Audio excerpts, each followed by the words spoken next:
just going to share a few of our memes that we think express accurately what we do and how we think about things. And hopefully they'll give you an insight into, what Mad Mughal Memes is all about, and what are we interested in, and what our audience is all about as well. So can everyone see my screen? Yes, yes.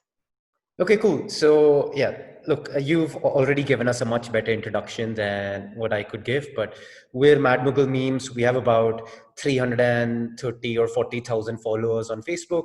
We normally end up reaching about 1.5 million people every month with our memes on Facebook, which was our platform for the longest time. Recently, we ventured onto Instagram as well, and we've actually found the community there is much nicer.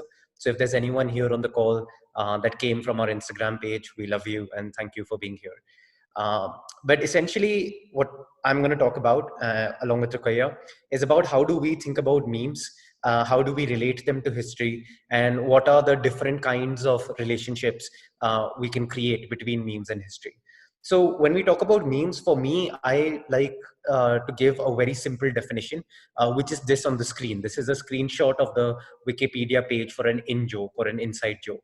And that's how I look at memes. I think memes are inherently inside jokes. And as you can see on the screen, they may be in a very small social clique or group of friends, can extend to an entire profession, such as the film or chess community or professional wrestling industry, but also through social media platforms and through dissemination of media in general, can be extremely global or national in nature as well, where anybody who has the same set of information can understand a reference or a joke and be part of that inside joke, therefore understanding the meme. So if I try to break down what the elements of a meme are, this is how I would do it. The first thing is the medium itself, which could be static image, video, GIF, or even a text. It's right on Twitter, for example, you have memes that are in the form of particular kinds of Twitter statuses, right? There could be comment memes that you see even on YouTube, where beneath a video, there's a certain running thread of jokes, right? Which is, like I said, in essence, an inside joke and a meme that people are putting together with just text as well. So next, after the medium, I'd say you have the template, which is the base image or the base video or the base text format even, using which the meme is made. So if we see images on the screen that are being adapted into multiple messages or multiple memes, then that image itself, that raw image, is the meme template. The format, which is the third part of it, is the syntax and the structure of the meme. So this is something that needs to stay consistent. So if there's a particular image, the way I caption that image needs to be consistent across every meme I make with that template. It's not going to make sense if you change the syntax of the meme. So when we talk about, as you said in the topic of this conversation, if we're talking about new forms of communication, it's not so different from language, where there's a certain set sentence construction and grammar to any language, like English, which we're talking in right now. Similarly, in memes as well, every meme has its own structure that you must abide by, or the meme is not going to make sense or not be accurate to what it's supposed to be. And finally, what I like to think of is the value that you derive from the meme and the other things that can make it successful, right? So the things that make any meme successful is the versatility of the format or of the meme itself. How many things can you apply it to? How many different situations can be described using that meme, the relatability of it with people. Does someone look at it on their Facebook page and say, that's me and I want to share this with my friends, or any other value that they may be able to derive from it, be it comedic, informational, emotional, and so on and so forth. So that's how I'd break down a meme. And I want to end that by just saying that anything can be a meme, right? This is extremely important to keep in mind. We've seen the US presidential election debate, things from that turning into a meme. We saw recently, and I'm sure all of you saw it as well, a scene from a Hindi soap opera involving like khali chane in a cooker in a rasoda. That became a meme. Anything can become a meme, right? So keep that in mind. So maybe Ruqaiya can at this stage give everyone an introduction to how our page came about and how it came about and why we ended up doing what we're doing. And after that, we can start looking at some memes. So, hi everyone. I won't take a lot of your time. We started off in 2015. Actually, the page was started by admin Babur, who's still around, and admin Akbar. So, in 2015, meme was very up and coming, and everybody was talking about it. And around that time, there were a lot of history pages. There was the Rogue Rajput memes, the rough Roman memes. So, our founders decided to make something related to the Mughals. They found the Mughals to be very interesting. So hence we started in 2015. And right from the beginning, because we're a history page, so along with the memes, we've always made sure that we also post information posts about the Mughals, small trivias about the people, about the kings and the queens who lived. So that, if we post a meme, people need to understand what the context is about.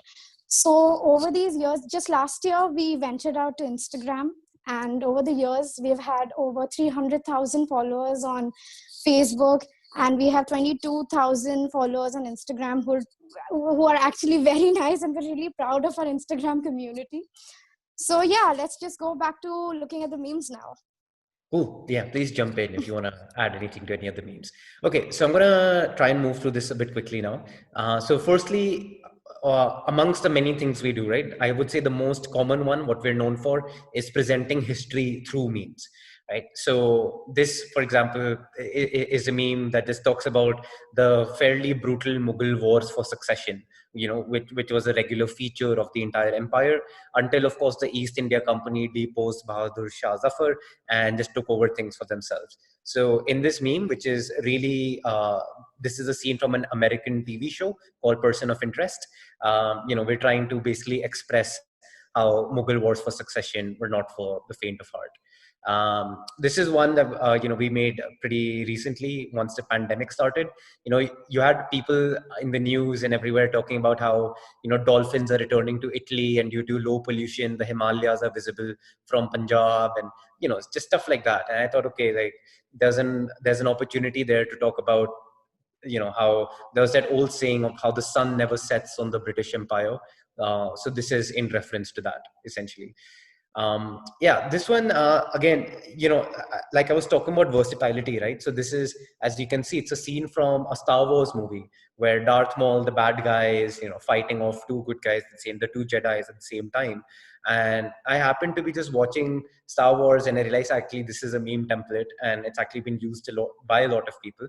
So with using this, you're able to express that there was a time where Aurangzeb's armies were fighting, to preserve reign over Golconda and Bijapur in the Deccan. Whereas at the same time, Chhatrapati Shivaji Maharaj, have to use the full title every time, was capturing more and more territory from them using guerrilla tactics. So again, talking about language and stuff, it's all about drawing the parallel relationships, right? So this meme, for example, or this template, this can be applied to any entity that's trying to do two things at the same time or facing two issues at the same time or whatever. Okay, so the other thing we do, which is kind of the reverse of this, is we adapt conventional existing meme formats to historical events or to history or Mughal history in particular, right? So this was a meme template. It's a very basic meme template, right? So you can see the syntax of it. On the left, you'll have what fashion companies try to sell men. You have an image from a fashion show of a man wearing, some designer clothing that may not make sense to everyday people. And on the right, you can put what men really want. So this is a portrait of Bahadur Shah Zafar again. And my admin name is Zauq, who was a poet, who was the court poet in his court. So you can put him in like full regalia and like you know, his royal clothing and say, yeah, this is what men really want. But you can see over here, you can put a video game character, you can put them in the India cricket jersey, you can put them in anything. Like, so this is a pretty common meme, and we just took that and put some Mughal history into it. Similarly, this one actually, I think, straddles both the things that we've been talking about. So again, pretty popular meme format. You can see, presumably the pet owners, carrying the dog in his arms, and the cat is just looking really disappointed and heartbroken that she's not being carried, which in essence kind of mirrors the story of how Shah Jahan preferred Dara Shikoh to be his successor and the next king, and Aurangzeb felt left behind and hard done by. Right? So We've also found that you can use history as a meme itself, right? So what I mean by this is, in this example, we have a Mughal portrait, right? So you have this portrait of Shah Jahan and Aurangzeb, and not just this one, but any kinds of Mughal art or art from historical periods.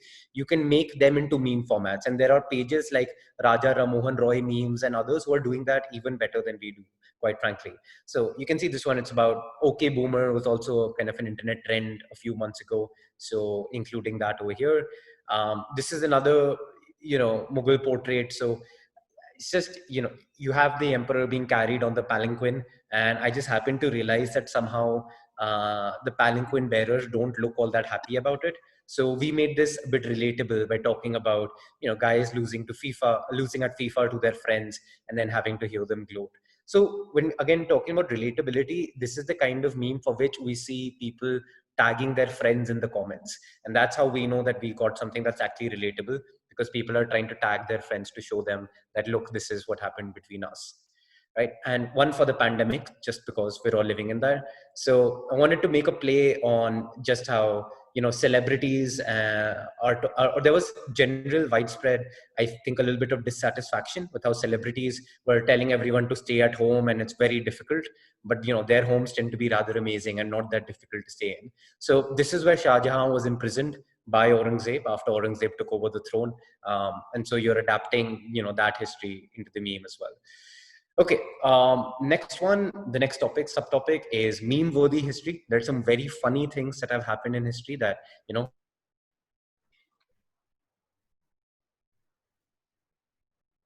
Oops.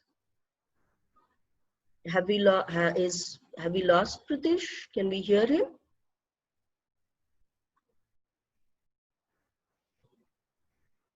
down the stairs by accident. So he adapted a little bit from, I think it was, this is from Spider-Man Far From Home, right? So we took the template from that, talking about Humayun falling down the stairs. We talk about Humayun again. He's a bit unfortunate in our running jokes, but he kept losing control of Delhi and Agra, right? And all of his wars with Sher Shah Suri and so on and so forth. So just kind of talking about he, lost control of those regions for a period of time, with Salman Khan to give us an assist.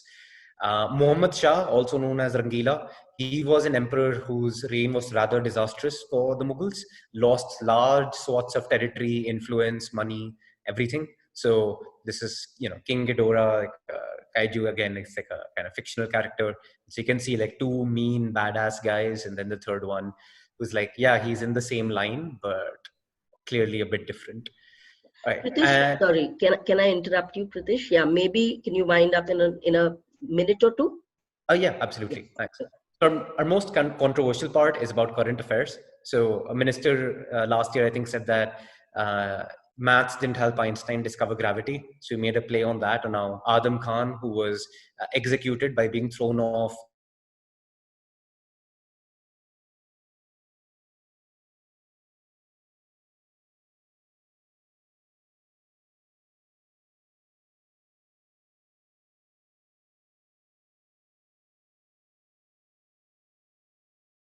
very controversial figure in today's politics somehow. So this is a slightly dark meme, so I apologize if it offends anyone, but kind of reflective of how he's perceived today. And recently, a Bollywood actress's office extension was demolished. She accused the municipal corporation that was behind it of being Babur's army. So we saw that opportunity of making this fake, caption about it. And I think this is the last one. So, or the second last one. So, very quickly, we do relate our memes to cricket because we know our audience in the subcontinent loves that. So, this is the India Afghanistan match from last year's World Cup. Anu Malik has ripped off many Nusrat Fateh Ali Khan Qawwalis and made terrible songs out of them. So, the Bibi Ka Maqbara, that was supposed to be an imitation of the Taj Mahal, fits that bill, as you can see here. This is a reference to Shatranj Ke Khiladi, great Premchand novel, great Satyajit Ray film. If you've seen the movie or read the book, you'll understand this basically. And finally, I think what's very important, I'm sure Rachita will kind of mention this as well, you have to know your own audience and your community. So we do pander to them in the sense that our thing with our community is that we all love biryani. So we have a meme here about loving biryani, another one on loving biryani, which you can skip quickly. We talk about people who have top fan badges on Facebook for our page because they do feel special about that, and they leave comments like, I'm just commenting to show off my top fan badge. We pretend to be Mughal emperors, so this one, getting people to admit to being loyal subjects, that's just a joke. We're not bringing any monarchies back. And this one, recently, our founder, Admin Babar, it was his birthday a couple of weeks ago, so this was his birthday card, just getting Babar to celebrate a birthday. And you'd be surprised at how many hundreds of people actually participated in this, wishing him a happy birthday and enjoying this as well. So that's it. I'm sorry for taking too much time, even though I said I would try not to.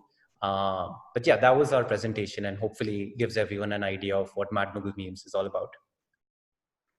Thank you. This was great, Pritish. I just wanted to add in that Babar birthday, wish Babar, wish him happy birthday, and for land grants as well, right? So if you got lucky, you might get a land grant from Babar.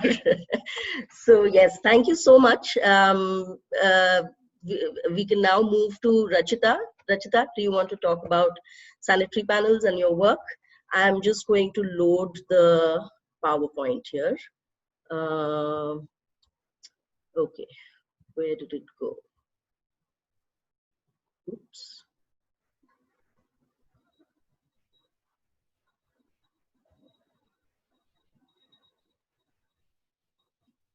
Just opening that again. Yeah. Let me share my screen. Yeah.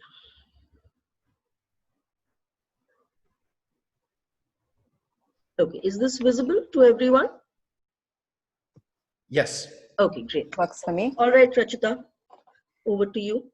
Thanks, Ruqaiya and Pritish. This was really interesting. Always great to hear about the awesome work that y'all are doing as well. So my name is Rachita. I make a webcomic called Sanitary Panels. The way I would describe it is that it's a feminist political webcomic that also comments on society, culture, politics, and issues such as queer rights, mental health, etc. So next slide, please. Yeah.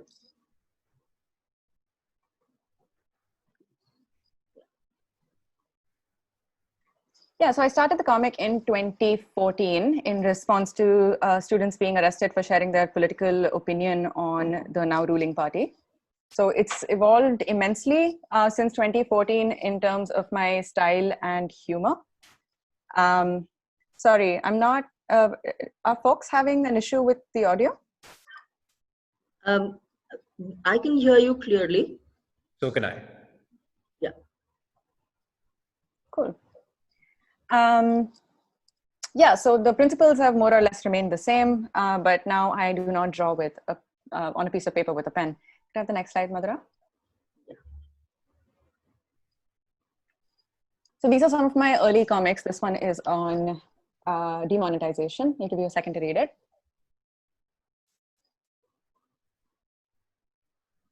The next one, please.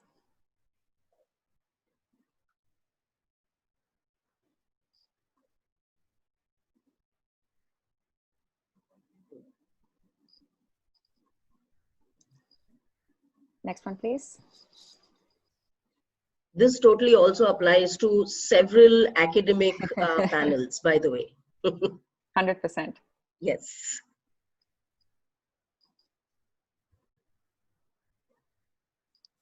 This also reflects a lot of my work with Internet Freedom Foundation and digital rights organizations. So yeah, these are some of my early comics. Like I said, I used to make them on a piece of paper with a pen, and then I would either take a picture or scan them and then upload them on mostly Facebook, sometimes on Twitter, and then much later I started on Instagram as well. I now draw with an iPad, and before this in the middle, I used to draw on my phone with a regular Android stylus, which is to say that anyone can draw digitally. It's not very difficult at all. The stylus costs 400 rupees and the apps are free. So you should, I would encourage you all to experiment with it as well. You can buy the stylus on any e-commerce website. Madhura, could I have the next slide? These are some of my more recent pieces. I'll give you a second to read them.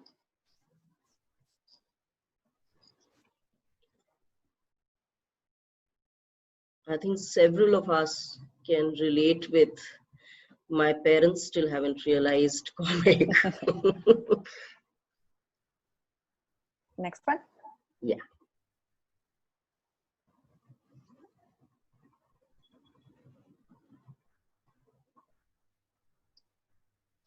So when there's an issue that campaigners are working on, for example, this is on Me Too, clearly, I try and mobilize around it and try and push people to sometimes take action, sometimes to bring awareness to an issue that's already being spoken about by activists.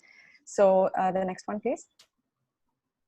So there was a public consultation again about a regressive trans bill that was introduced in 2018, and there were already folks from the trans community working on sending responses to the public consultation to the Rajya Sabha. And so I thought that the best way for me to support them would be to make a comic and then direct all of the people who read the comic to go and submit a response to the public consultation as well. So that's what I did through this comic. And I am very aware of my privileges. And so I wanted to make sure that I'm also not speaking on behalf of trans people, which is why I made this comic in consultation with them. So there were folks from the trans community I shared this comic with when they said, yes, this is a good, this is something that represents a part of why the bill is problematic. And I was like, okay, then I can post it, because I do not want to be grabbing the mic in any way. Right. Next one, please. And I also did something recently about the environment impact assessment report, which a lot of young people are doing some amazing organizing work around. If you haven't seen it, go to Fridays for Future on Instagram, and they are doing a lot of great work in mobilizing people to care about things like climate change, because clearly our government doesn't care about it one bit. So yeah, I mean, then another piece that I was involved in was when our ex-Chief Justice was called out for sexual harassment and inappropriate behavior. And so a lot of people say things like due process, due process, due process. And so I changed that and I made it due process, because he's the Chief Justice of the country. Where is the process for him? And I didn't know who, I mean, I made this and I put it out, and I don't know, there were some activists in Mumbai. I don't know what their names are or what organizations, if any, they're from. But they took the comic and they went and projected it in many parts in Bombay, which was really cool to see for me. That's actually looking brilliant, yes. Yeah. Supreme and Justice, fantastic. Could I have the next one? Yeah, so also I want Sanitary Panels to be basically like a tool or a resource. I'm a campaigner full-time. Like, I mean, this is what I do for a living. I run campaigns like, petition-based campaigns or public consultation campaigns, things like that. So I think of Sanitary Panels as a tool in my toolkit to mobilize people, to bring about awareness on campaigns that I can't necessarily work on. So the next comic is, as I mentioned, of rape and violence. So just a content warning. Did I get the next one, Madhura? Yes. So I'll give you a second to read it.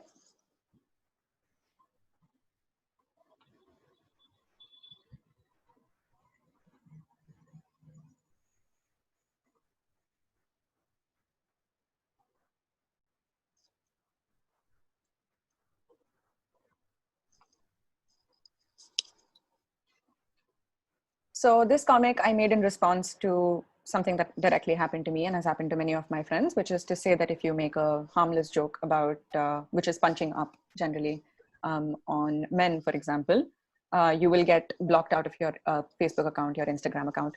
But at the same time, for women who are receiving countless threats on a daily basis, the community standards doesn't care. So it's talking about the hypocrisy of the community standards within Facebook and how these community standards are enforced. So I made this comic, and funnily enough, it violated community standards. Wow. So can you go to the next one, please? So this is the one that you made after your Facebook, the webcomic was taken off, or this was the one which was taken off? This was the one that was taken off. Right. My comment that was taken off was literally saying men are trash on a friend's comment. Like I responded to a friend's post. So Wow. it was about a friend who was talking about sexual harassment, and I responded with men are trash in comment section as a obviously exaggerated joke. And why am I explaining myself? Right. I don't need to. And so I got locked out of my Facebook account for 3 days. So this is the comic I made in response to that. And it got a lot of media coverage. And a lot of my followers started taking screen grabs of the comic and saving the comic and then posting it themselves. And it started getting taken down from their profiles as well. So after a lot of effort tagging Facebook and Instagram on Twitter, they put the comic back up like nothing happened. And yeah, it's one of my favorite things about this entire episode is that I got Deccan Herald, I think is the newspaper.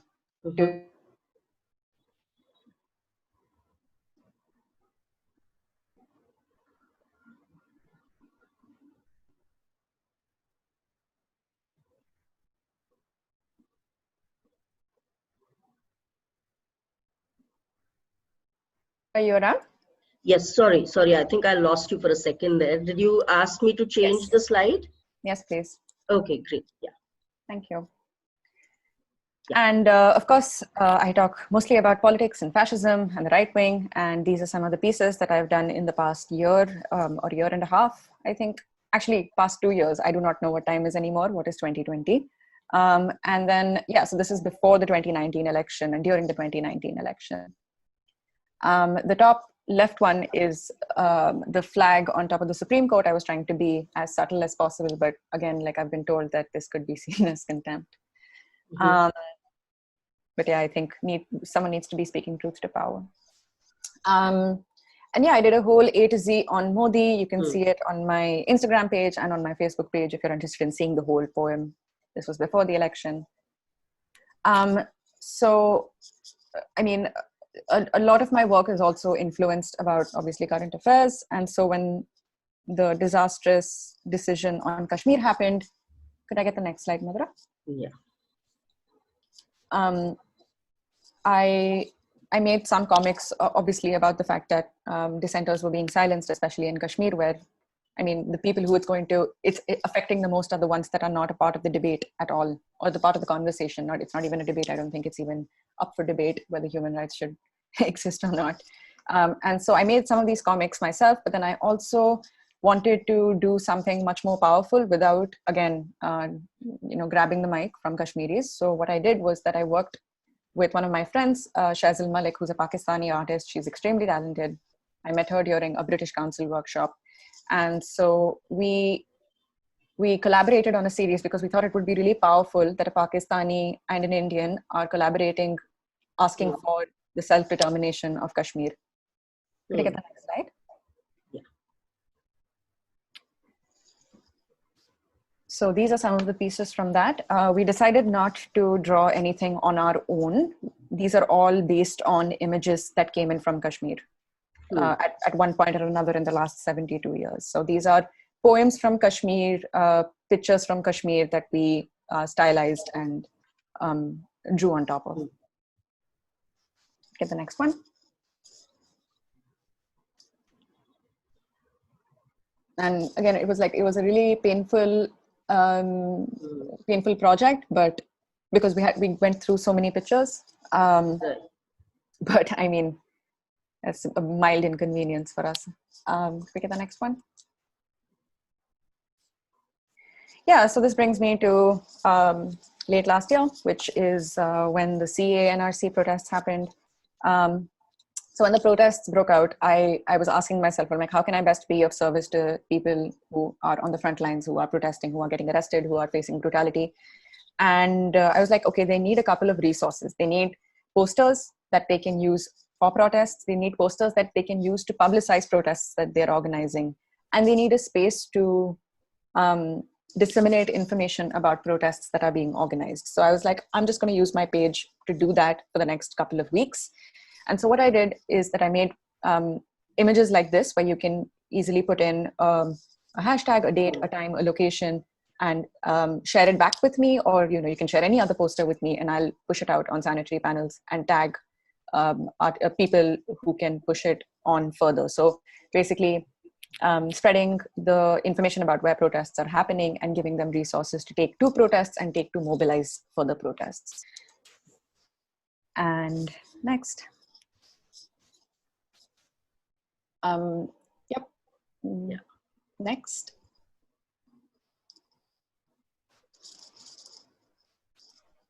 For those who can't read Hindi, it says "Jhoot bole kawa kaate." Kawa and ka. That's the pun for those who can't read Hindi. And next.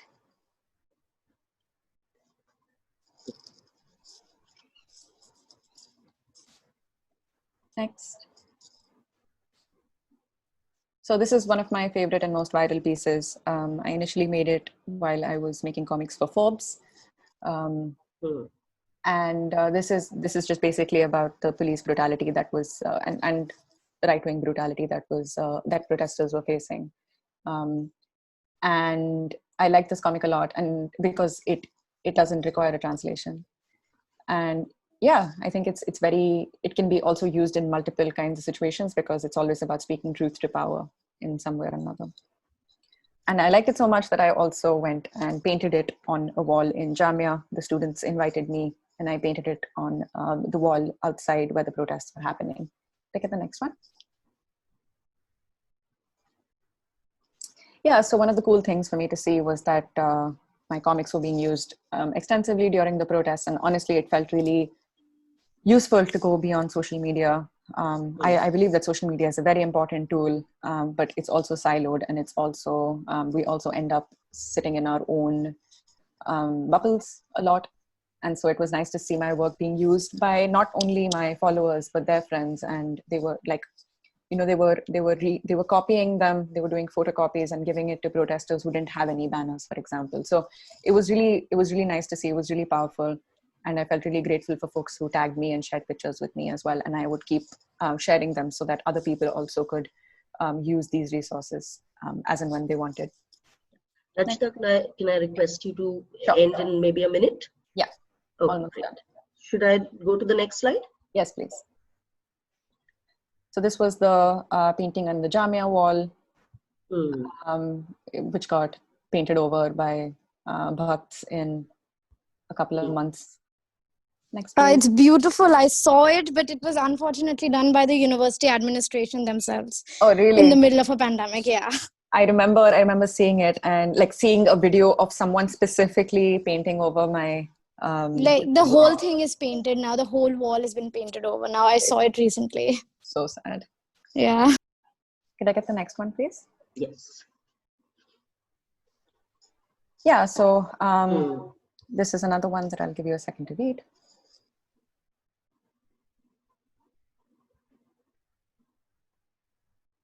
This keeps getting more true and true as time goes.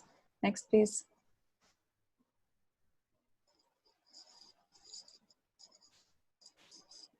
This is about the Delhi police being complicit. Next, please. These are a couple of more commenting on the media. We can skip these in the interest of time. Next. Yeah, and this brings me to the pandemic, which is distracting, using different ways to distract public from the migrant workers crisis. Next, please. And finally, yeah, so that's my work.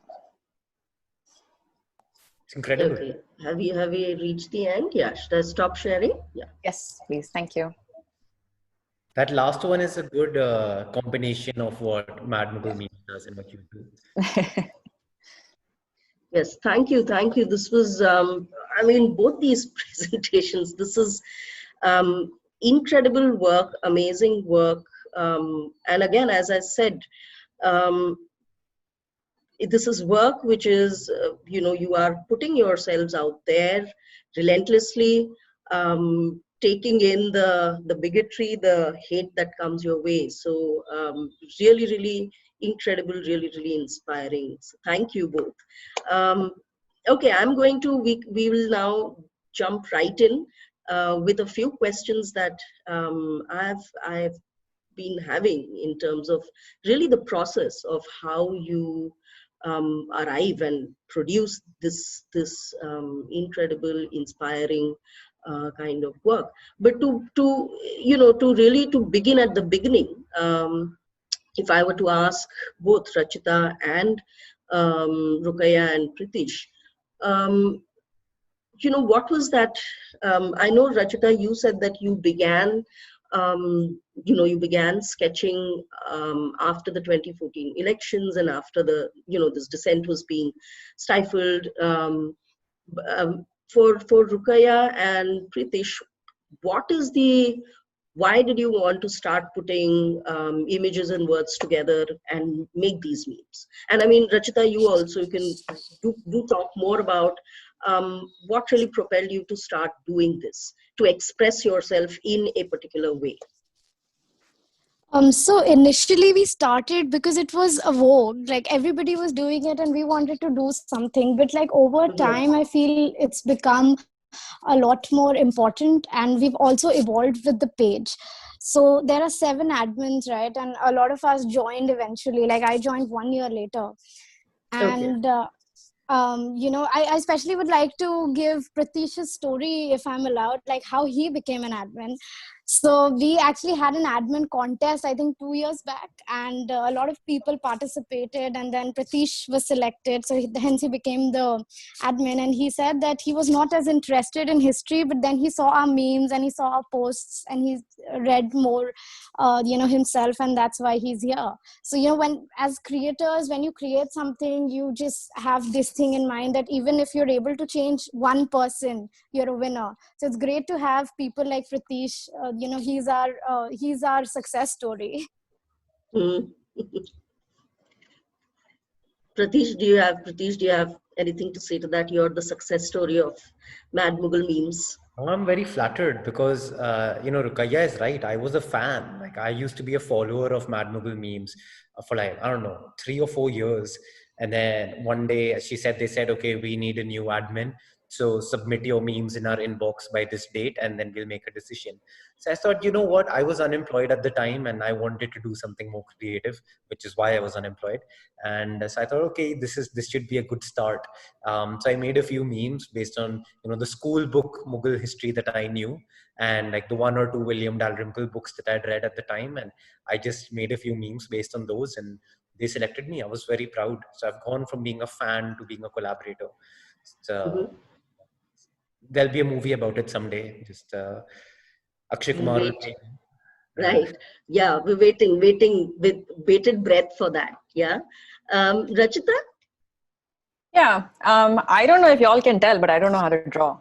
So the reason I started making it in the way that I make it is because I couldn't draw, but I still wanted to be visual in terms of my communication, because social media caters a lot to, it like even the algorithms push, or at least back in the day, Facebook algorithms used to push out images a lot more than links and text. So I thought, what better way than to, recreate the wheel and make stick figures. Right. So yeah.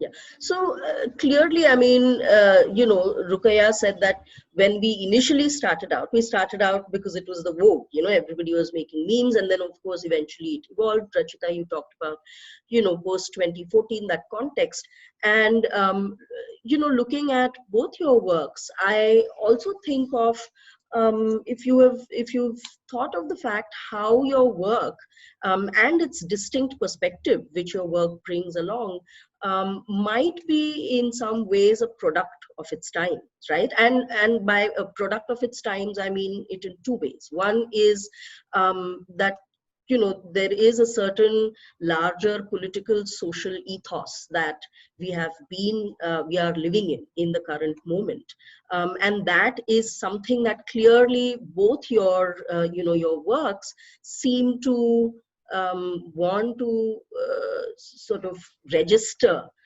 your voices and express something about that political ethos, right?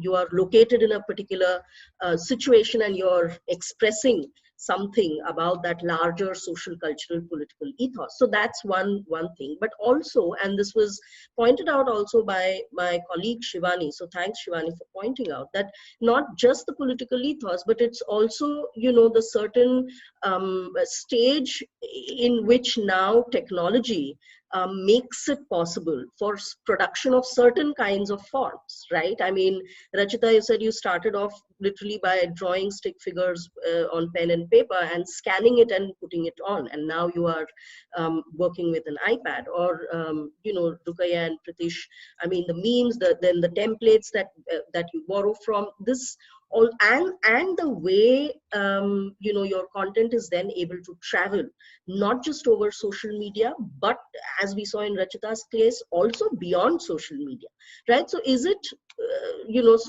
do you see your work as a product of this, A, the political ethos, which sort of has prompted you to you know, want to say something about it, and B, technology which is making it possible really for certain forms to emerge then? Anyone can jump in. I can speak a bit to that.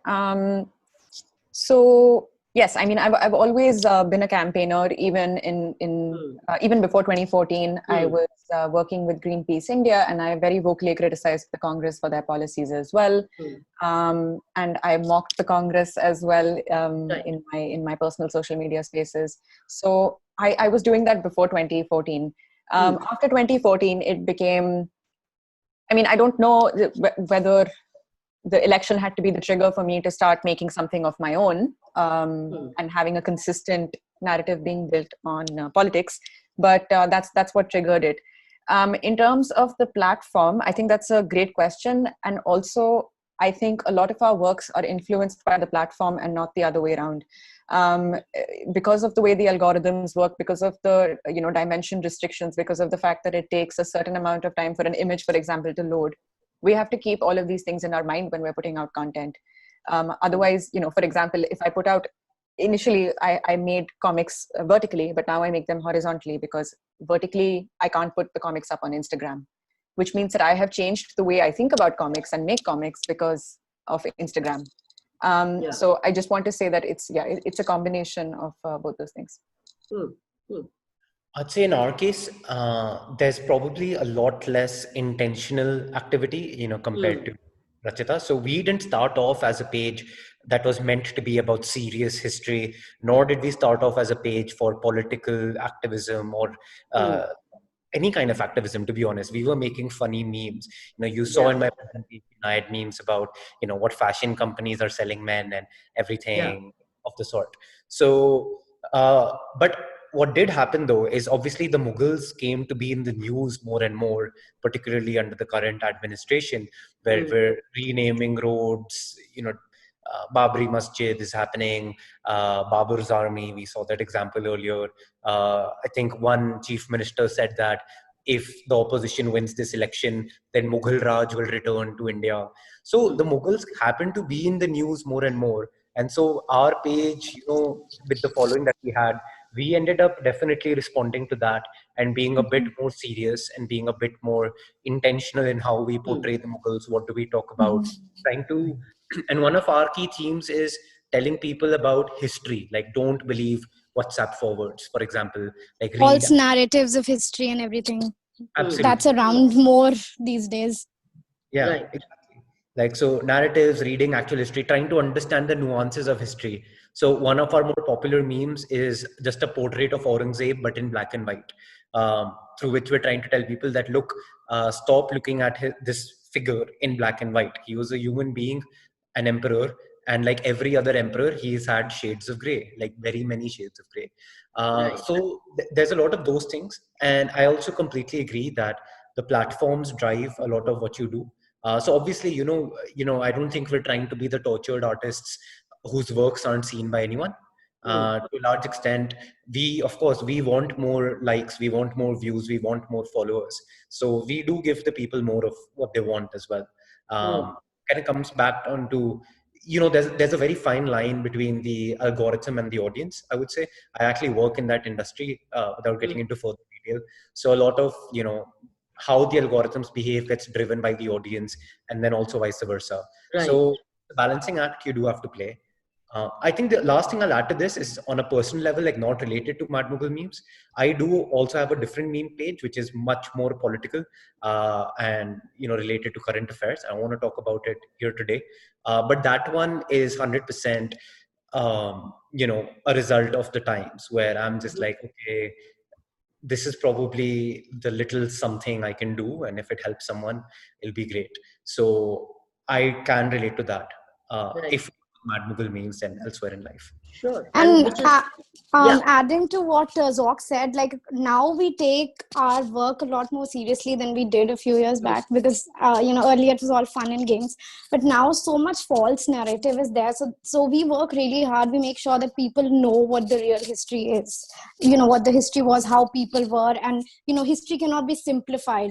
It cannot be black or white. It is always gray.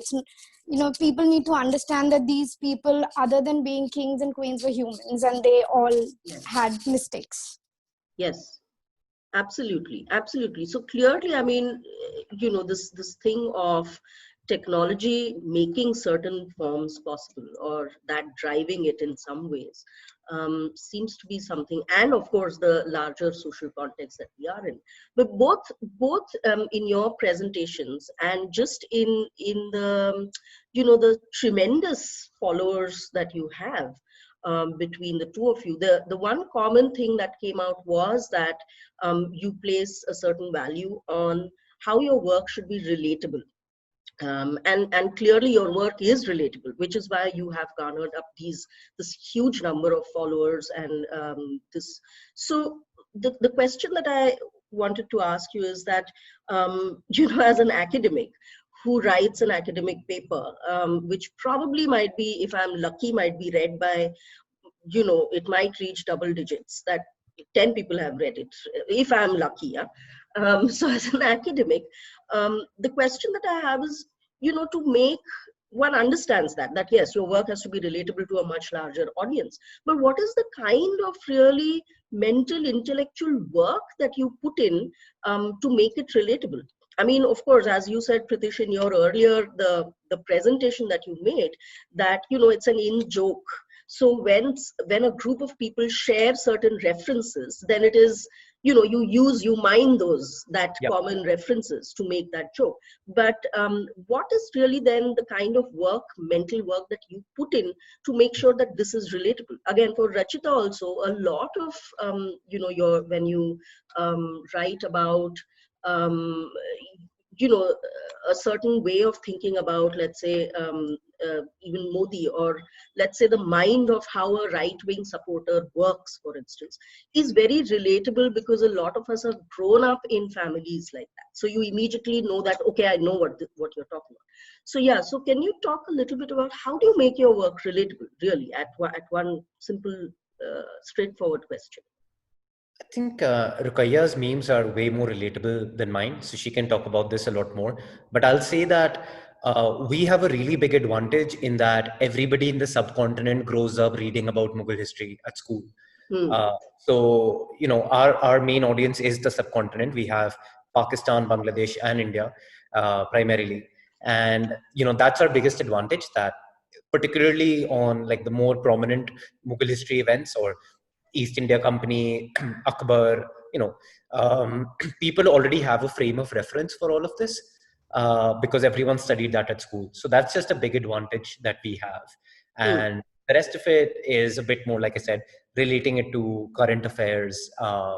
And language is very important in that. If I have dialogues happening between two characters in the meme, then if I'm representing a bhakt, then can I represent the bhakt's language accurately? If I can do that, it becomes relatable. Otherwise, it might not be.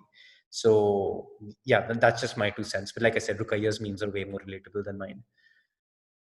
I mean, when it comes to relatability, you just look at, the normal things around you, and then you just want to make a meme. Like, you want people to relate. You want people to tag their friends. Like, one recently that I uploaded was, there was a Mughal portrait, and there are women sitting there with a lot of cloth around them. So then I made a meme when women look at the clothes, mashallah, and when they look at the price, astaghfirullah, which means, that's terrible. So that really got viral, and a lot of people really liked it. So just like that, these are day-to-day situations that you see around you. I look at something, I really like it, then I look at the price tag and I'm like, maybe not, maybe I can't buy it. So, you just have to be, as creators, you have to be a little observant, see and create. Yeah, no, absolutely. Really, the everyday becomes also an important reference point then. Yeah. Rachita? Yeah, I agree with Ruqaiya. I think there's a lot of observation that goes into, I start thinking in comics for days sometimes, would this make a good comic? Would that make a good comic? This person said this thing, that's funny. Let's make a comic out of it.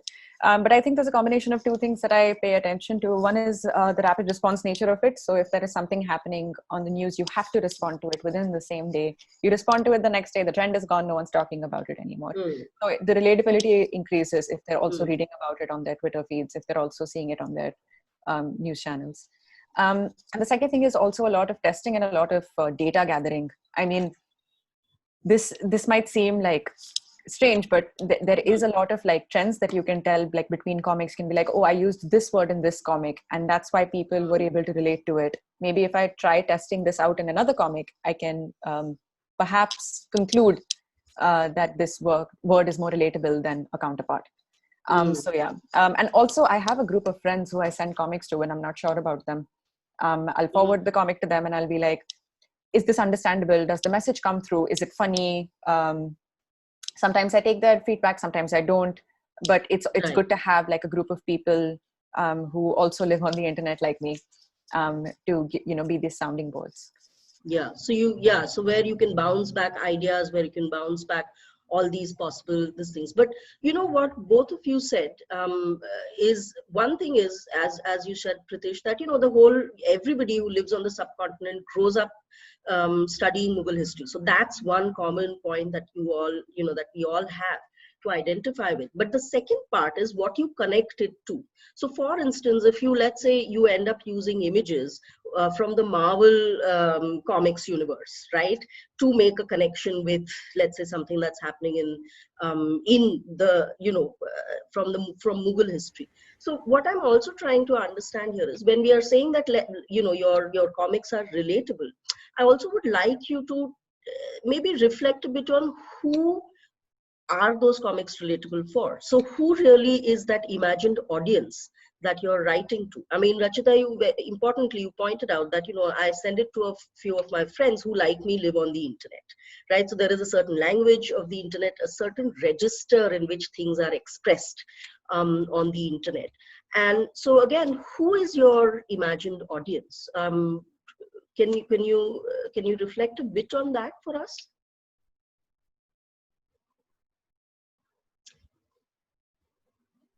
Am I frozen? You guys deal with writer's block and I think Madhura is back, so could we let Madhura finish her question and then we will take some question. Madhura, you have to unmute yourself. Yeah, sorry, I lost you all for a second there. But I don't know if my last question was audible here. I was asking about who is that imagined, and of course now who is your audience, for whom you make that content to be relatable. Yeah, I can go on that. I'm usually targeting young women because I'm a young woman myself, and I think that young women voices are often underrepresented on the internet, like they are in most public spaces. So my target audience in my head is always younger women who are English speaking, because my comic is primarily in English, and who have access to the internet. I know that narrows it down significantly, but these are the restrictions that I have to go with. But that's what I'm trying to aim that's my target audience when I'm making my comics. Ruqaiya, Pritish? You go first. Pritish, you go first, it's okay. Okay, fine. See, for me, I obviously, I was added to the page later, right? So I kind of already had that ready-made audience in front of me. So I could kind of look at what they like and what they understand. I'm actually a serial comment reader. I always have been. So even in my workplace, I've done presentations about comments on social media platforms and things like that. So for me, even on Mad Mughal memes everywhere, I always read through the comments, the most vocal fans, and then in my mind I try to draw, I mean, this is not an accurate thing, but I try to draw like clusters of personalities. Like this is the person, so I don't think necessarily in just in demograph saying male lives in India 25 to 35. I try to build a personality of that person in my mind, like what are his habits, what does he do, what does he like, what does he dislike, and so on and so forth. So not just one person, obviously, but different clusters. So essentially, I get a lot of like who is our audience through the comments, and then I try to base what I've read on the comments. I try to base my memes to some extent on that. And I can tell you that I've gone through like the most disgusting, disgraceful, like horrible memes and comments of which are like just out and out hate speech. I've just followed those rabbit holes on the internet just to understand like who these people are and why do they think this way. So then that allows me to make memes and target that. Right. I'll also say that to be fair, often who you're targeting is not who you end up reaching. So, for example, you will see over a period of time that organically an audience has developed, which may or may not be the audience that you wanted. So I've seen that on my other page, for example, where I was making political memes, Right. but today the people who follow that page, they are much more interested in me sharing articles or writing my opinion on something. So now if I share a meme now, I actually get a few comments saying, we are not following this page for these stupid jokes. We used to get good information here. Now the page is useless. Right. So, sometimes you end up reaching someone, and then I just recognize, okay, this is my audience now, whether I like it or not. Yeah, yeah. As somebody who's been trained in sociology, for me, I think it becomes very important to notice that your pages, your work is not simply you're directing it against that audience, but at the same time in the process you're also creating, as Pritish you very rightly put, you're also producing a certain audience, right? A certain kind of, again, a certain kind of digital publics that you're actually producing through. And I'm sure this is not just your work, but together cumulatively several other pages like yours together are producing that specific kind of audience as well. And I think that really is really also another important contribution that a sociologist like me would like to attribute to your work. But what also struck me from both your responses was the kind of research that goes in also in terms of, Rachita, you said that I look back at certain words that I have used in earlier comics and then see if that might work. Or Pritish, you said you go down these rabbit holes, right, to build a profile of who are the people who are looking at your memes, appreciating them or not appreciating them. So I had a question on research as well, but I hadn't anticipated this research, right, that you do. My question on the other kind of research that I wanted to ask you was that, memes, web comics, they, in their visual format, they look deceptively in that sense easy because they're so easy to consume, they are so easy to quickly share, they go viral so quickly, and at one level they're deceptively in that sense simple. But clearly the process of producing it isn't, right? And I wanted to ask you, I mean, you gave us a sneak peek into the process a little bit, Pritish, in your presentation, but I wanted to ask you the kind of research that underlies the production of, let's say, a meme or a web comic, right? Because a lot of your memes or a lot of content on your page, both Ruqaiya and Pritish, is putting out, trivia also about history, but it's important then that there is historical accuracy, right? Or Rachita, what I found very, very sort of very useful also on some of the comics that you've created was really, for instance, exposing logical fallacies in certain right-wing supporter, arguments that are used, and which are very useful when you have to counter it, right? So just wanted to ask you, what is the kind of research that goes into creation of one webcomic or a meme? Mhm. So I think I would distribute the sort of memes we have into two. Very, I would put them in two boxes. One is a very basic sort of historical meme that everybody would know. For example, Humayun falling down the stairs and dying. So Right. everybody knows about it. And then the other sort of meme would be a more historical meme, which probably a lot of people wouldn't know. For example, there's a meme that I made about the pandemic. The template was your plans for 2020 and coronavirus. Mm. So I used that template to make a meme about the invasion of Nadir Shah and the Emperor Rangila, who was there. So, like, he looted Delhi in the 18th century, and that was one of the major reasons of the decline of the Mughal Empire. So, like, for that, you need to know history, you need to be aware of the facts, and you have to make sure that the other people also know about this. So they need to know that Nadir Shah came in the 18th century and he Mm. Oof, my.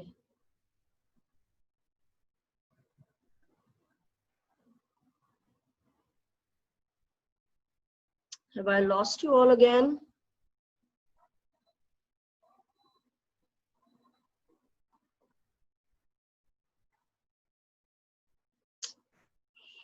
very popular among a lot of historians.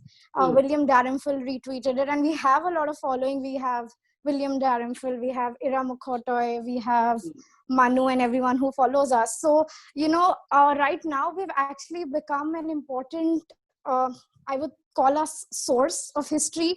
Like, people trust us when we say something, and for that we have to work very hard. We have to read a lot of books, we have to read a lot of articles, and on Instagram especially, and even on Facebook, often we post a lot of creditable articles so that other people can read it too. So a lot of research goes into making some of our posts. Right. I think recently you also posted, a host of books which folks can refer to if they want to begin with reading Mughal history, right? From non-fiction, to some academic sources as well, which I thought was a very, very useful sort of resource. Rachita? Yeah, so I think that for my comics, if I'm making a comic on a current affairs, if I'm making something rapid response, then I am definitely reading multiple articles about it before I comment on it, at the very least. If it's possible for me to speak with someone who is an affected community, like, for example, for the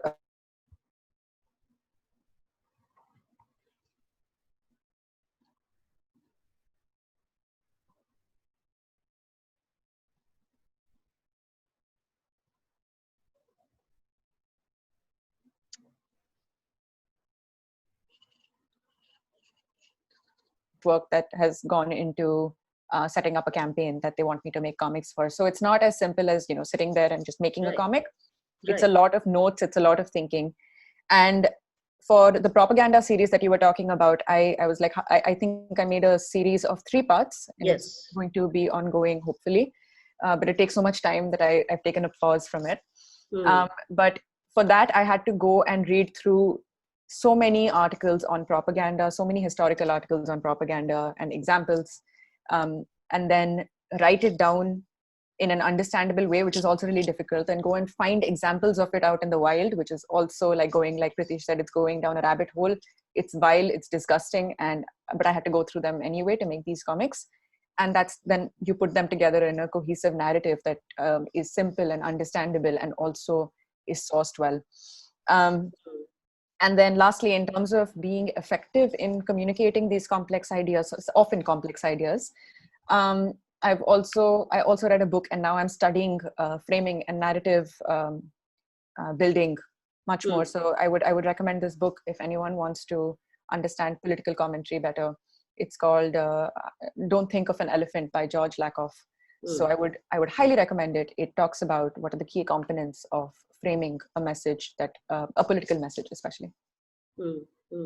Yeah, I mean, I'm just thinking also all this research, as you said, in this rapid response time frame, right? Am I audible again? I think I'm losing you all again and again.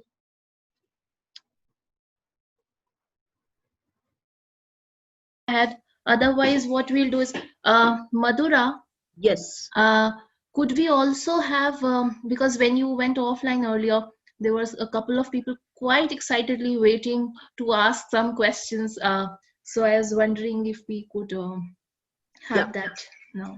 Okay. Yeah. I mean, the next time I go off, that's what then, I'll just come in and Nupur, I will, you take a call and we can take audience questions. Great. Sure, because Okay, this seems thanks. to be happening quite often. I'm glad you're back. Thanks. Yeah. Great, thanks. So just quickly, I was just thinking, just tremendous pressure in terms of time, right? Because if it is something that is, as you said, a rapid response kind of a thing that you're doing, or something that responds to current contemporary thing, and then having to do the research before that because you really want to be sure it's historically accurate, or all these other factors that go into it, that's tremendous pressure actually to put it out there. It's worse than deadlines, right? I mean, I'm just thinking of, again, from my academic point of view. But a straightforward question then, after all this that we've discussed, the research that goes into it, really you're thinking in terms of how do you frame this complex idea in a visual format, or a combination of visual and text. Do you think yourselves of yourselves as writers? Yes. Initially, I mean, before I started learning how to draw, I did not call myself the artist behind Sanitary Panels. I would either say writer or creator, because I'm not comfortable being necessarily called as an artist. But yeah, definitely think of myself as a writer first, because writing,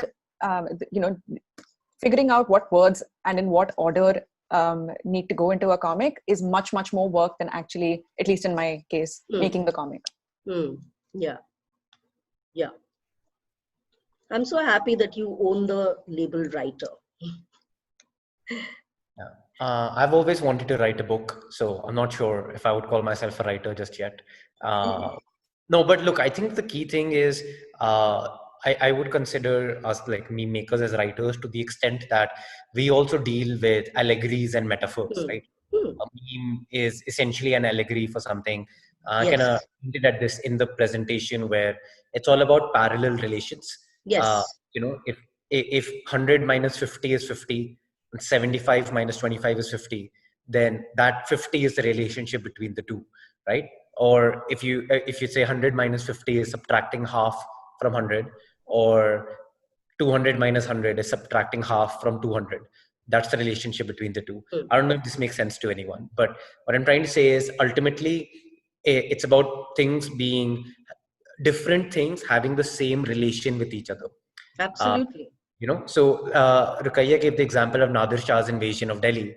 So I think we had another meme on that, which is basically a well-timed photograph of a football flying towards a kid's face.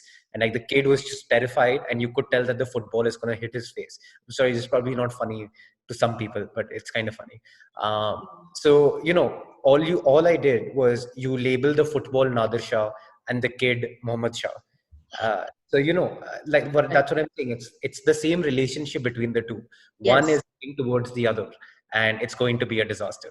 So I think, in as much as literature is often about allegory and metaphor, I would say memes, they're probably somewhere in that space as well. Right.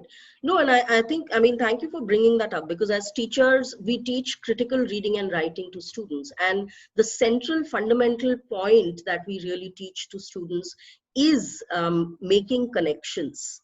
right, between seemingly unrelated things. And that really is what, in so many ways your work does, in different forms, right, bringing together visual and the text. So in that sense, I think that we have, especially we who teach critical reading writing, have a lot to learn from these new forms and from the way you are approaching the making of these forms, right? One last, I have several questions, but I'll ask one last question and then we'll, throw it open to the audience. But this thing about, the social media is not a pretty place. Especially for pages like yours, which are not apologetic about what they say, what they think. You are not there to be nice to people. You are outspoken, and clearly you have had your share of hate come your way, trolling that has happened. I remember seeing at different times on both your pages or handles messages of this is the kind of stuff that we've gotten. I mean, Rachita, you've also been blocked by so you're not, but the question here is not just how, I don't want to say, oh, how do you cope with it, but really to arrive at a place of, are you at a place of like a sanguineness with this ugly, messy battlefield sometimes that your pages become, and then to protect yourself from that kind of everything, just the mental health consequences of yourself being out there all the time, and what are then the kinds of defenses that you put up for yourselves? I mean, Ruqaiya, right in the beginning you said that I prefer to go with the name Ruqaiya. I'm living in India, I'm not living outside India, right? I mean, what powerful and a tragic really comment for times like these, and for folks like you who are doing this work. So what is how do you protect yourself?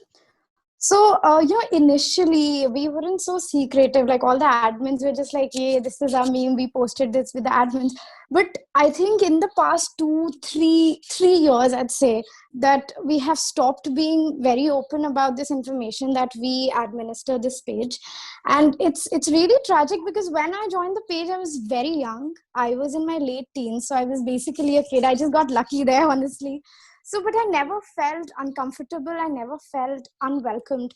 But these days, I'm obviously older now, but I do feel that way now because we get a lot of hate speech, hate messages, threats. And we're very vulnerable. Like recently, something happened that really shook me. I was very upset. I called Pritish and I cried. I actually did. Because there was a 15-year-old kid who was saying that he's going to launch an FIR for hurting his, quote, religious sentiments, because somebody in the comment section said that Chhatrapati Shivaji Maharaj was a regional leader, which is factual because he was a regional leader. He started something that eventually became an empire, right? So I was just really upset because this is a kid, okay? When we were all 15, we were studying democracy and secularism, and there is this kid who's talking about his religious sentiments and an FIR. That was not something that we talked about. So I think, it's a lot of things. You read a lot of things. You don't always feel sad, but one of these things always hurt you. And like, that was that point for me. So anyway, we try to concentrate on the good things that we're able to do, on the people that we're able to reach, because several people actually, we are very open about, we're very open in our messages and all. If you ask us a question, we will get back to you. So often people come to us and they said that, after talking to you, we have changed.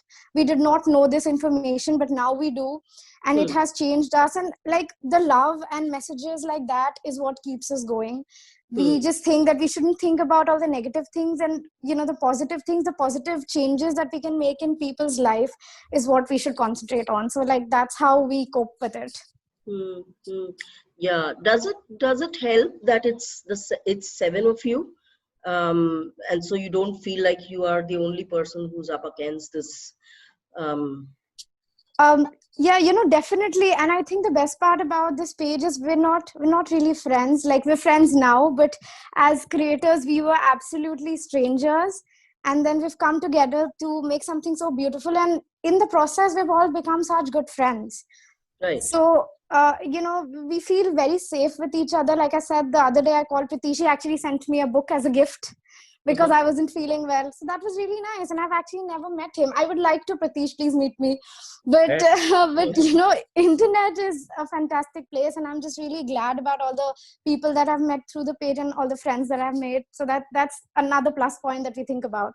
Right, right. I mean, clearly here is just an example of the other end, of course, that the kinds of solidarities that have that this has made possible, right? That here are 7 people who came together for their love of making memes because it was Vogue, and now you have a certain relationship, a certain friendship relationship, and tied together in this whole project, which is great, which is great to hear after all the bad stories that one has heard. Rachita? Yeah, so because my face is very associated with sanitary panels, I receive a lot of directed harassment. So it doesn't only, it's not limited only to sanitary panels. It goes to my personal accounts as well. It goes to my family accounts as well sometimes. And my friends who are not Indian are also targeted. Like I have 2 Pakistani friends, so they're also targeted. So yeah, the harassment is very, very targeted at me. And so one of the things that I would, that I have started doing is confiding a lot with my support system. Like having a support system in place, first of all, is very important. You have your friends and your family. Try and build a support system. Secondly, cannot stress this enough, therapy is great. Talking to a therapist is taboo, but it's fantastic. I would highly recommend it. And the third is to block and ignore. Honestly, this is something that I thought would be shutting down conversation. But when someone is calling me very colorful words on a public platform, on my platform even, it's me giving them a platform to shower hate on me, which is not okay. I thought I would be shutting down dissent and conversation, but I don't care anymore. So I do not have a problem deleting comments and using the block button. Also, one of the things that I've started doing is if the person who is trolling me has a public account and has a name associated with it, I try and figure out their age and their family members. It's very easy to find this out. If they comment with colorful words, you just let them know that you're going to let their family know that this is the kind of content they're posting on the internet. And a couple of times people have come back and said, I'm sorry for my son's behavior. He is only 14 years old. I do not know where he has picked up these words from, for example. So like the indoctrination starts at a very young age, and the parents are very embarrassed by it if you point it out to them. So, I mean, it's to say that like this is in terms of abuse. In terms of threats, it gets extremely difficult to identify which threats are credible and which are not. Like I get pictures of FIRs and cyber reports and all of those things, like constantly saying, I filed an FIR against you, you've hurt my religious sentiments, sedition, blah, blah, blah. So I have a lawyer friend at hand. So whenever I get one of these threats, I forward it to him. He tells me if I need to be worried or not. And he tells me if I need to prep for anything or not. So it's really helpful to have this kind of community and this support system to ensure that you don't A, get into trouble, and B, are talking about it constantly and not internalizing the kind of bullshit that comes your way on the internet. Yes, absolutely. I mean, I think that can't be, I mean, I'm glad you brought up therapy. The kind of self-care that also then this kind of putting yourselves out there calls for. One can't really stress more. Also having your own social support system, right? I think in so many ways I find again, when I was thinking of this question was for a lot of us to, I mean, we are not even there out there, an iota of how you are out there, right? And yet a lot of us feel that kind of sense of assault on everything that we hold dear, right? And so I think that this really becomes one way for us to learn in terms of how does one keep sanity in this hopelessly polarized times that we live in. So yeah, so thank you for just going on and hanging on there, right, with your Can I add something to that? your fantastic fabulous stuff, and notwithstanding all the at times really when it seems suddenly really bleak and dark. So thanks a lot. I have several other questions, but I will not ask Sorry, many Madhura, of can I them. just add something to the last question, please? Yes, there are others who have been waiting, and I think lots of them have already um, posted them here. So I am going to read out a couple of them, and then we'll see if we can, how long do we have to take all the questions. There's a question for Rachita from Alok Parna, and Alok Parna asks, could you share some insights regarding your process of compressing a story or news or an event into a couple of scenes, right? So you engage in iterations, writing simultaneously. Pritish, did you want to go in response to the last question? Yeah, No, sorry, did I miss not that? important. No, it's No, not no. yeah. No, I had kind of like a funny anecdote. Like it was really uh-huh. funny. At least this is just a few weeks ago. But I posted a meme, and so I'm vain like that. Like after I post a meme, I keep monitoring like how it's doing, like if people are responding to it, and so on. So someone had sent a direct message to Mad Mughal Memes on the basis of the meme that I posted. It was, in Rachita's words, a pretty colorful message, Mm-hmm. as like, tu sale ye wo वगैरह वगैरह, and it's like Pakistan में ये सब कर रहे हो, and I just responded back to him in kind, basically. And I got nothing to be afraid of. So I just responded back in kind, saying like, in like not such nice terms, like, yes, I will do whatever I want to. Is there anything you can do about it? But like not that nicely, I would say. Mm. So the guy actually responded back saying, "Oh, sorry भाई, आप India में हो, मुझे लगा आप पाकिस्तान में हो, sorry, मैं आपको इंसल्ट नहीं करना चाहता था." Wow. Yeah, I thought it was hilarious. I thought it was absolutely hilarious because it makes absolutely no sense. Yeah. But it was Yeah. really, I mean, just really the complete, yeah. What do you even say to something like this, right? That what We does it say? usually get that a lot, but like I just want to put it out there that we've got admins from across Asia who are Hindus, Muslims, Christians, and atheists. So I don't know why people think that we're Pakistani or specifically Muslim. yeah. Or sometimes we have Muslims also telling us what to do, and I'm just like, listen, please go Can I away. We're just trying to be funny here. can I use a slur like academically in this call, or is that not allowed? Sorry. Can you repeat that?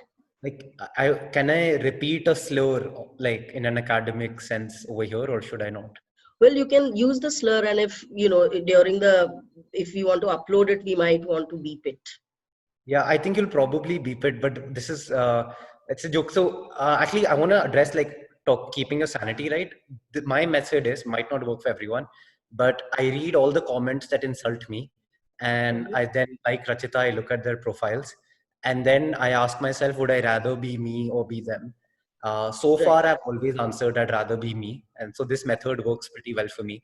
But what I wanted to share was basically on my other page, especially, and what Ruqaiya said, it's just kind of like I'm a Marwadi Indian man. Okay, like I'm it's pretty damn Indian. So, but yeah, there's a Hindu Marwadi. So, but yes, everyone kind of assumes that I'm some Muslim ISI agent, and I've had a couple of viral videos here and there, and like, it becomes like that. So there was a point where anytime I posted something, I would immediately, within the first minute, get 15 comments saying, and I apologize to everyone who's hearing this. And it was honestly, I kind of found it funny for me because it's like just wildly inaccurate in terms of what they're thinking. And in the end, I was like, yeah, maybe like that is my name now. I'm not really Pritish anymore. I mean, though it's not very surprising, right? That's the easy equation of, oh yeah, you work on Mughals, you have to be a Muslim, right? Yeah, it's a bit stupid. Yeah. Right. Okay. Sorry, we were going back to the question by Alok Parna.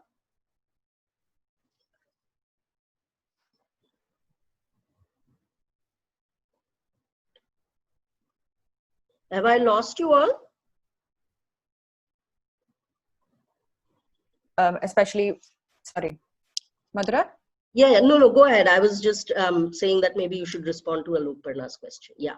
Yeah. So what I try to do is think about how I would talk about it with a friend who doesn't necessarily read the news as much as I do. So how would I break it? Like, how would I talk about it to someone who is not as who's not an expert on the topic? I mean, I'm not an expert on any topic, but who's not an expert in understanding or deciphering that piece of information. I also try and go through Twitter trends and see how people are talking about the issue. So that also gives you an idea of how people are responding to it, what words people are using, which is really helpful in, you can use those words and replicate those words and it'll be much more understandable. But yeah, the answer is always to try and make it simple. Don't try and put too many concepts into one comic.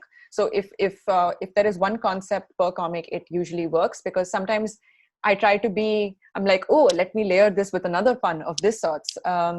And that doesn't help anyone. Like, it makes it more difficult to understand. It makes it more complex. So it's easier to stick to one simple concept and put that in the form of a comic.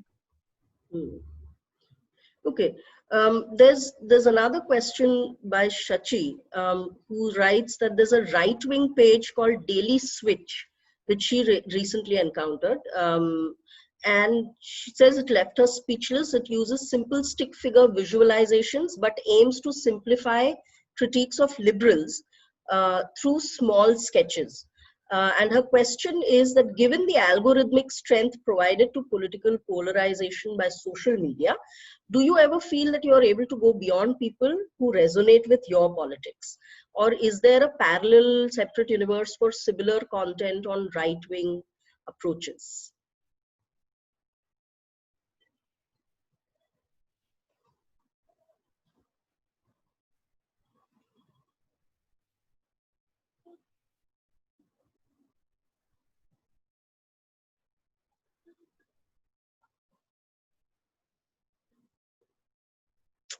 Have I frozen? Am I frozen here again?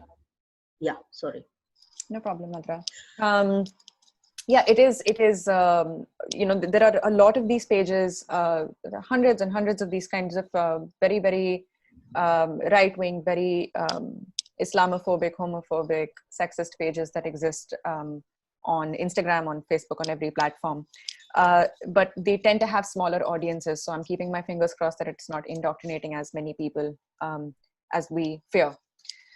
In terms of reaching out, so with the algorithms, it's very difficult to know whether you're just going to get your own bubble or whether you're going to be able to break out of that and get to newer audiences.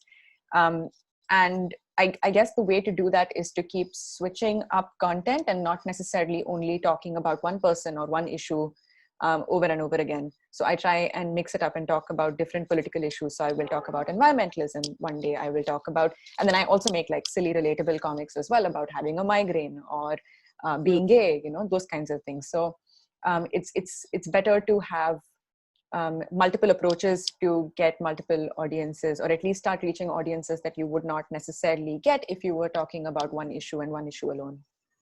Yeah.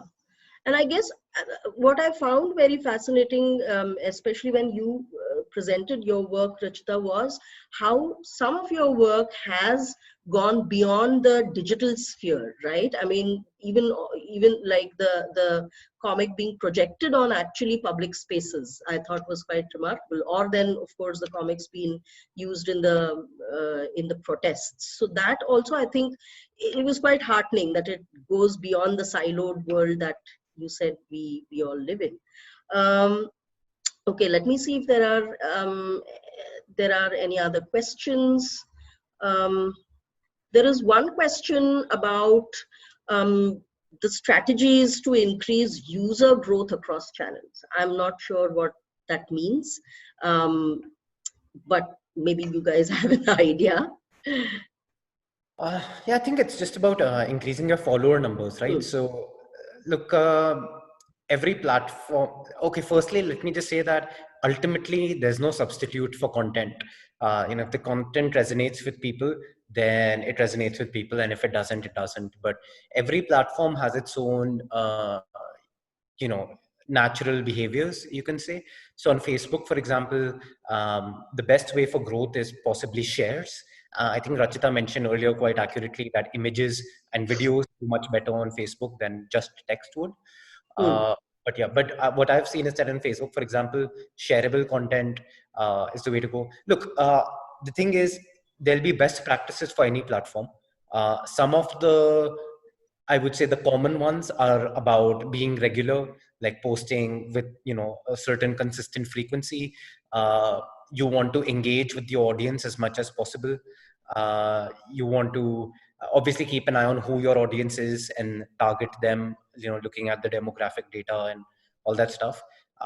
So these are some of the things that are going to be common across all the platforms. Beyond that, every platform has its own best practices about uploading a story or and all of those things. So I guess what I'm trying to say is there's the content part of it, which you cannot predict per se. And no one can make a judgment on will this content do well or not. That only the audience can decide once they see it. And then there are some platform specific best practices that you have to follow. So for example, on Mad Mughal Memes, we do try to post every day at least one meme between the seven of us. We never post memes within 2 hours of each other.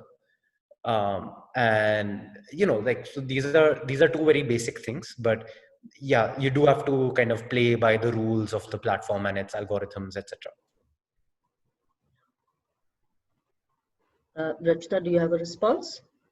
Yeah, I agree with Pritish. You need to post content regularly. That's one of the things that that's literally what you're promising to people when they follow you. So you have to that's your part of the engagement that you need to uphold. So that's important. Quality is important, but putting it out on a regular basis is as important. So you need to you can't be like, this comic is not perfect yet, and I know if I spend a couple of more hours on it, or maybe if I sleep on it, it'll get better by tomorrow. Don't do that. Like, post out whatever content you're able to churn. And the second thing is also like having fun ways to engage with your membership. Like, I did an AMA recently, and it was just so lovely to get questions from the audience, and that increases your engagement. They shared these answers with their friends, and basically it's about bringing people in. I tend to have a very personal connection with a couple of my a couple 200 of my followers who are like always commenting on everything, always sharing everything on their stories. So it's good to nurture these relationships by having personal contact as well. Yeah. Thanks both Pritish and Rachita. There's one last question which we will take from Muskan, and she has a question for Mad Mughal Memes in terms of using this form for knowledge production, generating critical engagement when you're working with history, right? Which often has its different versions. She's asking us, given that there are 7 of you, how do you negotiate if you have differences in beliefs in history, right? Do you get into debates with audience about historical accuracy, or how does the infallibility of historical narrative affect your work? And I'm just going to add one more quick, piggyback on this question, because I had a question about that too. Was that, one is, of course, how do you negotiate, because there are 7 of you, and what Muskan asks, but also really, I think that you, and that's really valuable for me, is how beautifully you have humanized the Mughal memes for us, right? Which none of our textbooks ever managed to do, right? Not just the Mughal kings, but any figure in history was never humanized for us. But you made them into these dudes, right? Who are doing all kinds of, they're screwing up, they are doing fantastic things, they are doing, but they are very humanized figures, which is a very empathetic way, I think. So anyway, that's my one little thing, piggybacking on Muskan's question about conflicts and negotiating that between 7 of you. Yeah, so like that's a great question. First of all, the best part about all 7 of us is we generally agree with each other, and we have like these WhatsApp chats and everything where we discuss, we talk about the ideas. So in mostly memes, except when it's very political, like Tejo Mahal or something like that, we don't really get questions about history or about the validity. But then again, we have these information posts wherein we always make sure that we give the sources from where we're getting, we're getting this information. So in those posts, for example, people have a lot of questions. They might have other beliefs. And see, like here, we're not only dealing with people's perception because of something that they've read, we're also working against, I'll say, Bollywoodization of history. So I'm going to take a very simple example that I think everybody will know. I hope most of you at least have seen Jodha Akbar. So there is a historical inaccuracy there that Akbar did not have a wife named Jodha. He had a wife named Harka Bai from Amber. And his son, Prince Salim, later Jahangir, had a wife from Udaipur, who's the mother of Shah Jahan, who was called Jodha Bai. Her name was Jagat Gusain. So she was called Jodha Bai because she came from Jodhpur, right? Like that is, I think that's quite simple. And like this is the reason why she was called Jodha Bai. But then in the 19th century, James Todd, of course, a European, messed it up. He messed up the names and he wrote Jodha Bai as Akbar's wife. So, and in the eventual, the eventual volumes, he did correct his mistake. He added a citation, but let's be honest, nobody reads citations. So it kind of stuck. And now there's a huge movie and everybody's like, oh my God, Jodha and Akbar, so cute. So, that's not really true. And we try to tell people again and again and again and again that it's Harka Bai, first of all, Jodha Bai, who I sympathize with because, daughter of a king, wife of one, mother of another, yet Jagat Gosaini is kind of forgotten to history. Nobody talks about her. So, we try to tell people, often they do not want to listen to us. So then we have to give all these creditable articles, journals, books that talks about this, that talks about this issue. So yeah, but like I feel more than pages, like somebody mentioned true in zoology, I think Bollywood is our biggest rival here because they spread a lot of misinformation that people think must be right because they must, they itne paise kharch kar rahe hain, so they must have, they must have done their research. And even if they do, like I'm pretty sure they got this name from James Todd's books. I'm pretty sure they read one book, but that's often not enough because there are many, aspects of history. So like, that's it. Like we talk to people, we answer their questions. Sometimes we do try to change their mindset if it's possible. And if we're successful, then well and good. Yeah. The only thing I would add, honestly, is that, yeah, there are gray areas, right? And that's the thing. Like, we don't, there are no, apart from insisting that the Taj Mahal is not a Hindu temple, there aren't really any hills that we want to die on. What we're promoting is that you read history critically, that you don't trust sources like WhatsApp forwards, and so on and so forth. So ultimately, when there are gray areas about particular characters and so on, we don't insist that this is it, this is the truth. What we do is we cite the book where we've read it. We'll say, according to this author, this is what they think. May be disputed, may not be disputed, whatever the case may be. But we're just saying, whatever you read, read that critically. And we try to get people to, like I mentioned about Aurangzeb before, avoid making huge blanket statements. You don't pass judgment on historical figures on the basis of one act or two acts. You have to study them as products of their times. You have to study them as people who may have ruled over an empire, small or large, for let's say 50 years, 20 years, who are in public life for almost their entire lives. So there are very, very many things that they've done, and you can't, pick and choose certain activities and then label their entire existence with that light.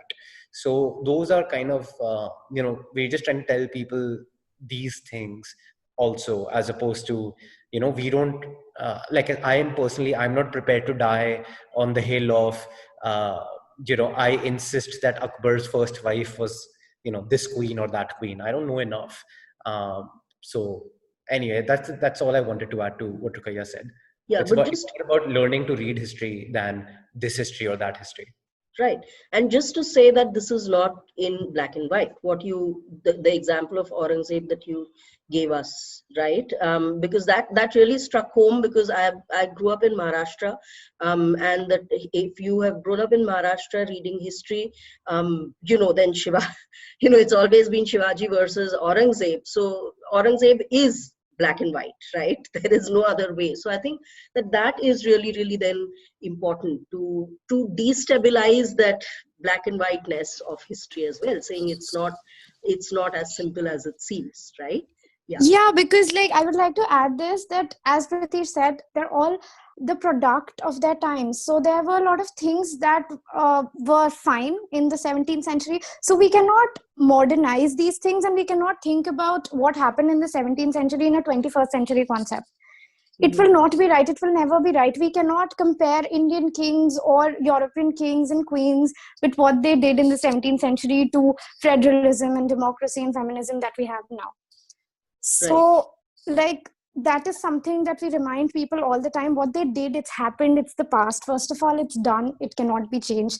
Second of all, you cannot judge them with what happened then with what is happening now. There cannot be a comparison, because it's a long time. 300, 400 years is a lot of time for a lot of things to change. It's not 50, 60, 70 years. Right. Okay. We are already over by 20 minutes. We were supposed to end at 6, but I'm guessing everybody's here because they're enjoying hearing Rachita, Pritish, and Ruqaiya speak.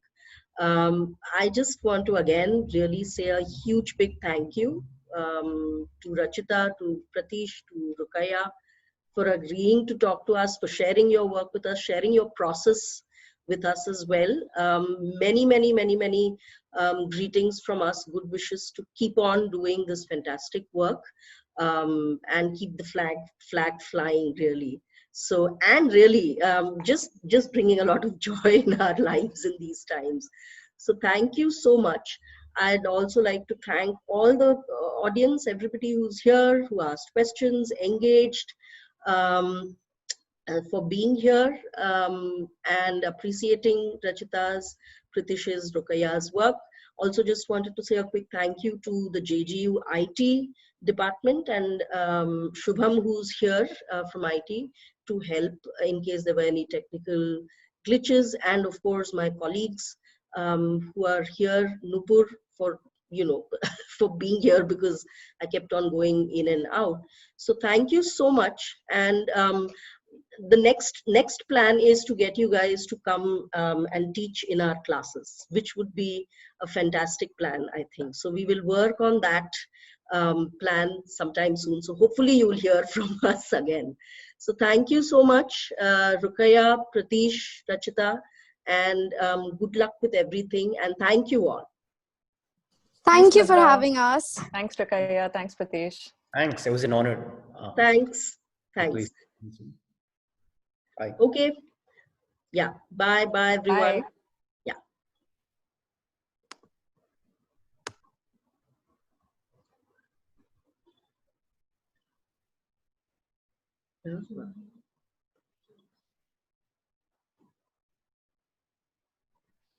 His halat hai.